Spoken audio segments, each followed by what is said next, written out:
So we have to talk about the recent numbers that came out about the state of the British economy and how many people claim benefits, because it should be shocking, but it's not. But it's absolutely terrible. The state of the UK economy at the minute is really bad.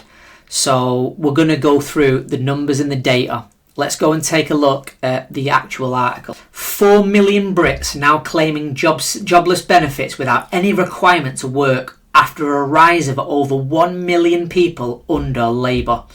So a record 8.3 million people claiming universal credit in October, which is equivalent to almost a quarter of the working age population. That's up from 7.2 million at the same point last year. So 1.1 million is under this Labour government.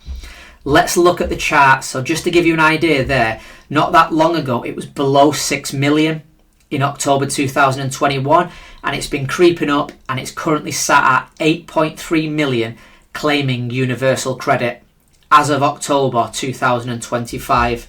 Now, one of the real numbers that's a shocker, or it should be alarming to say the least, is on this chart here. So this is people claiming universal credit by conditionality regime, Great Britain. So the key one here that's going up, that's going parabolic, is this red line here, and that is under the banner, no work requirement. So what that means is these people aren't looking for work.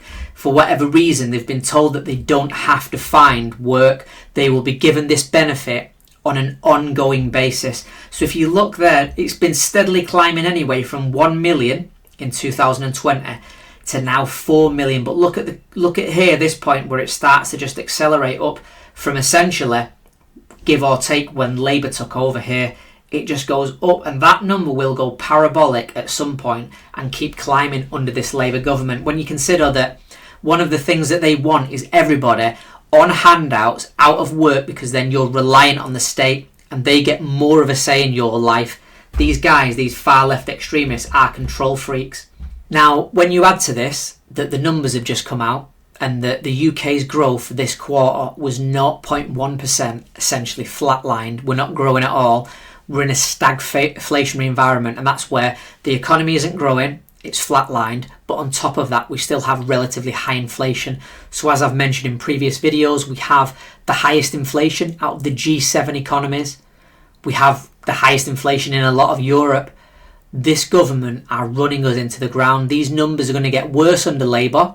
What have we got to look forward to in the next month or so? By the end of this month, Labour will have produced their next raft of tax hikes and budget cuts and things like that, which they claim will rebalance the UK. In reality, it's a tax on working people. People on benefits will be okay. People above the thresholds of, millionaires and billionaires will have had their money tucked away in tax-free ways. They'll be okay. It'll be Middle England and normal people that get hit with these tax hikes and things. They'll be the ones who get crushed. And even still, you could almost justify it if you felt that the UK was chipping at the debt, maybe getting the debt down, the overall economy is getting better, it's worth it. Look, it's going to be temporary pain for us, but long term we're going to be good, right? Because we're getting the debt down, we're being reduced. As a result, the interest payments are going down. None of that's happening. It's the exact opposite. Just to maintain the interest, the debt payments per year are hundreds of billions of pounds. It's very close to the entire budget of the NHS.